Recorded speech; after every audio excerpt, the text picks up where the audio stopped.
Bonjour mesdames et messieurs, bienvenue à votre émission de fact-checking, démêler le vrai du faux, qui plonge au cœur de l'actualité des déclarations et des histoires virales pour dévoiler la vérité qui se cache derrière.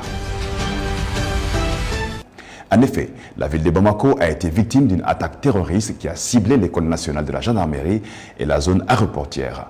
Aussitôt la nouvelle répandue, la toile et les réseaux sociaux se sont enflammés avec des messages de tout genre.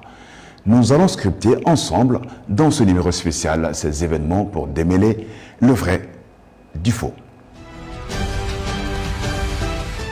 Depuis la diffusion des premières nouvelles sur ces attaques, de nombreux posts ont été publiés et partagés sur les réseaux sociaux. Les premiers posts faisaient état de mutinerie dans le camp de la gendarmerie de Faladjé.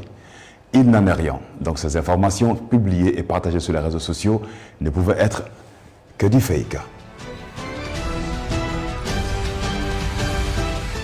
D'autres images fortement relayées montraient des arrestations d'individus un peu partout dans la même zone.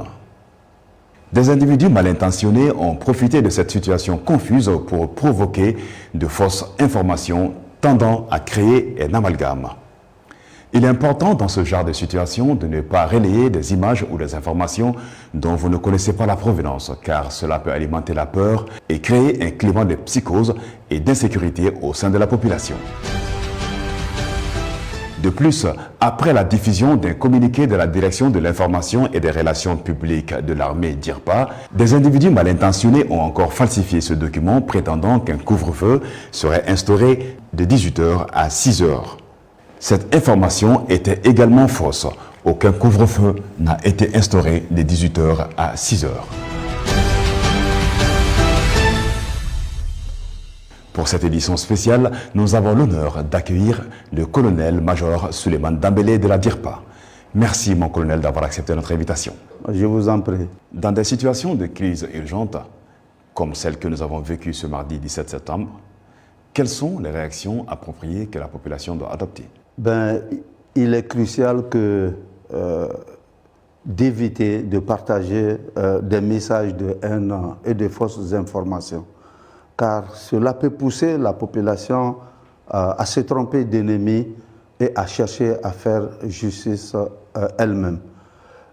Il est toujours recommandé de se référer aux sources officielles pour diffuser des informations, car les terroristes cherchent de nos jours à répandre des messages de propagande, des messages dans le but de semer la panique au sein de la population.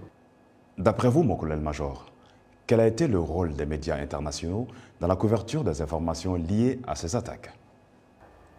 Il est important de comprendre aujourd'hui que nous sommes dans une guerre informationnelle. Malheureusement, les médias internationaux ont contribué à aggraver la situation par les informations qu'ils ont diffusées.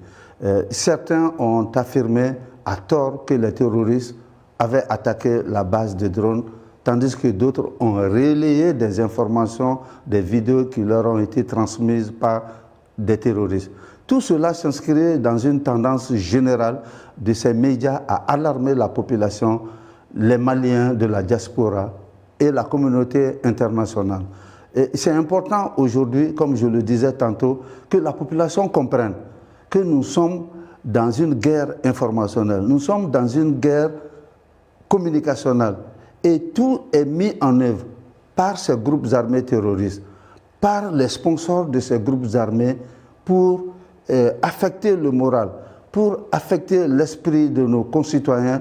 Donc il est important aujourd'hui que les Maliens sachent faire la différence entre ce qui est dit sur les réseaux sociaux et ce qui est dit par rapport aux canaux officiels, dont la DIRPA, l'OATM, les structures officielles qui sont là pour véhiculer la bonne information.